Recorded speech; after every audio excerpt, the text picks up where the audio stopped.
Late last year, the rapid rise of Chinese tools like DeepSeek and SeeDance forced a realization that a sanctioned rival had caught up far faster than anyone predicted.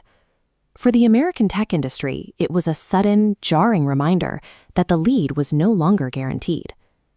This race traces back to a specific catalyst on March 10, 2016, in Seoul.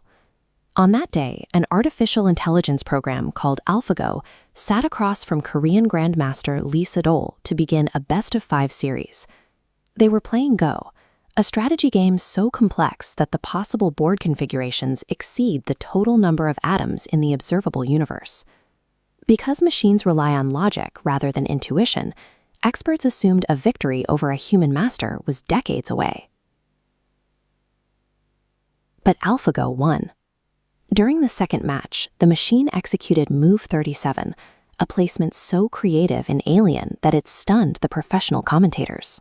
It wasn't a mistake. It was a strategy no human had considered in the game's 2,500-year history. This demonstration of machine dominance over a national hero served as a massive wake-up call for Chinese policymakers. Within a year, the government released a national strategy to secure global leadership in AI by the year 2030. The United States responded by aggressively targeting the physical supply chain. Regulators cut China off from advanced chips and the specialized manufacturing foundries at TSMC, effectively attempting to lock them out of the physical infrastructure of the future. Most Western analysts believed these bans would end China's ambitions. Instead, Chinese developers released DeepSeek, an open-source model that matched the performance of the most advanced American systems for a fraction of the cost. Visualizing AI as a technology stack, a 3-story building, reveals how China navigated this blockade. Each floor represents a different layer of the race, and China's survival depended on mastering the levels where the US had the least control.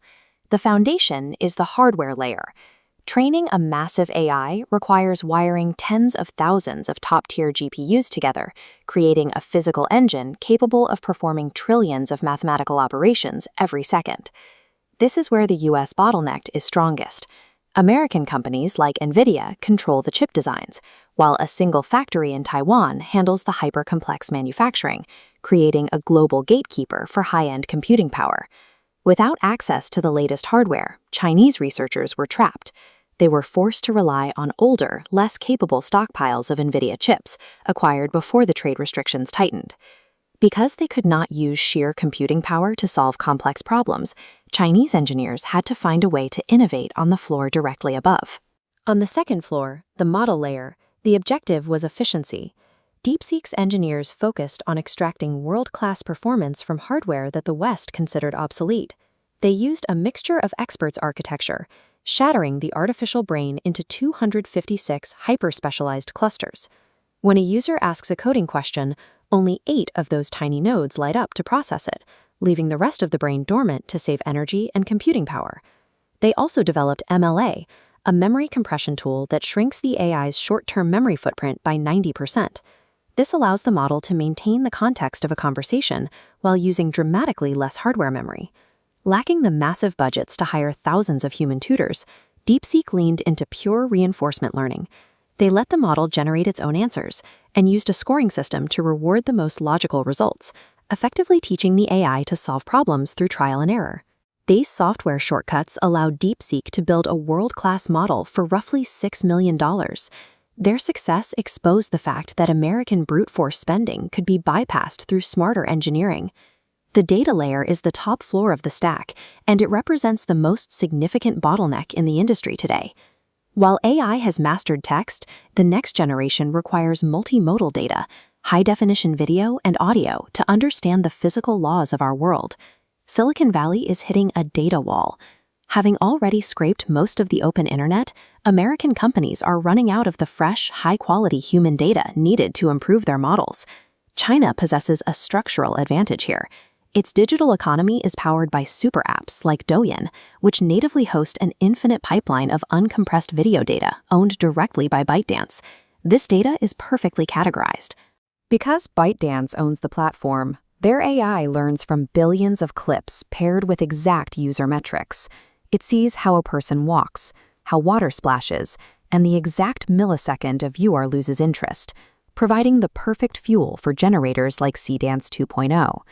This massive private reservoir of video is why Chinese AI is beginning to simulate physical reality with more consistency than its Western rivals. In this layer of the stack, proprietary data is more valuable than the chips themselves. The success of these models suggests that controlling the hardware at the bottom of the stack does not guarantee a lead if a rival masters the layers above it. While Silicon Valley used unlimited budgets and massive hardware to build AI, the US blockade accidentally forced Chinese engineers to pioneer a leaner, more efficient path to the same destination. China's 1.4 billion citizens now act as a massive training engine, providing a scale of multimodal data the West cannot replicate from the open internet. This advantage has a limit. Because this data is collected behind a national firewall, these models may eventually struggle to interpret the cultural nuances and physical environments found outside of China. The race for physical microchips is being joined by a new competition for proprietary human data. Future dominance now rests with whoever can best capture the billions of daily interactions needed to teach a machine how our world actually works.